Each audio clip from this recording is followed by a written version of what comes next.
the infiltration of the First Amendment auditing community. There was a time when the idea behind First Amendment auditing was simple. A citizen with a camera walks into a public space, a sidewalk, a city hall lobby, a police station foyer, and records.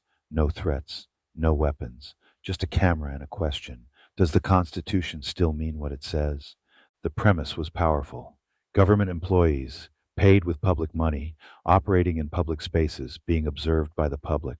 That's not harassment. That's accountability. That's literally the design of a constitutional republic.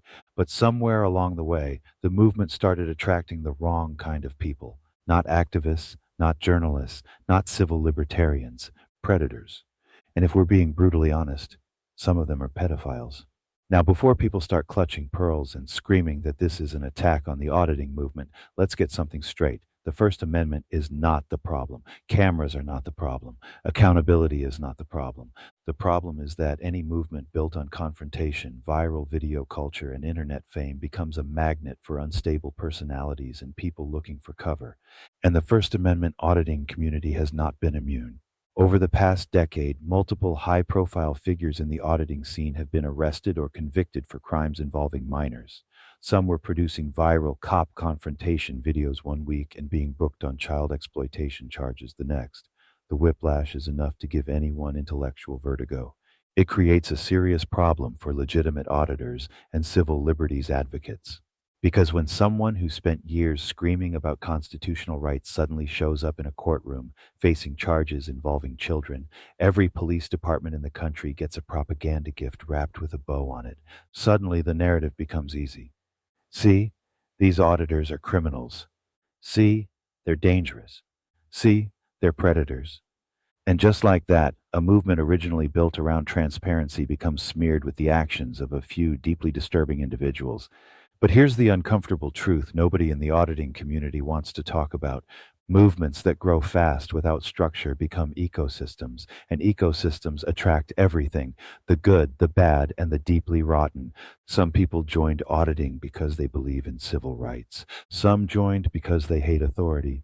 Some joined because they like confrontation. And some joined because the internet gave them a platform they never should have had. When the camera turns on, the ego turns on too. Views become currency. Conflict becomes content. Police become props in a performance designed to go viral. That environment can hide a lot of darkness. And when those dark secrets eventually come out, the damage spreads far beyond the individual offender. It poisons the well for everyone. Real civil liberties work gets harder. Police departments become more hostile. Courts become more skeptical, and the public starts confusing constitutional advocacy with internet spectacle. None of this means auditing itself is wrong. The right to record government officials in public is well established in federal courts across the country. In fact, courts have repeatedly ruled that filming police performing their duties is protected speech under the First Amendment. That principle matters more today than ever. But if the auditing movement wants to survive and maintain credibility, it has to face a hard reality. Every movement has gatekeepers, whether it admits it or not. And if the community refuses to call out predators in its own ranks, the state will gladly do it for them. And when the state does it, they won't just target the predators. They'll target everyone with a camera. Because history shows something clearly, governments rarely waste a crisis, they weaponize it. One bad actor becomes justification for restrictions.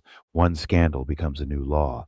One disturbing headline becomes an excuse to chip away at the very freedoms the movement claims to defend. The First Amendment auditing community now stands at a crossroads. It can clean its own house, or it can watch the house burn, while politicians and police unions use the smoke as proof that cameras should disappear from the public square. And if that happens, the predators won't be the ones who pay the price. The Constitution will.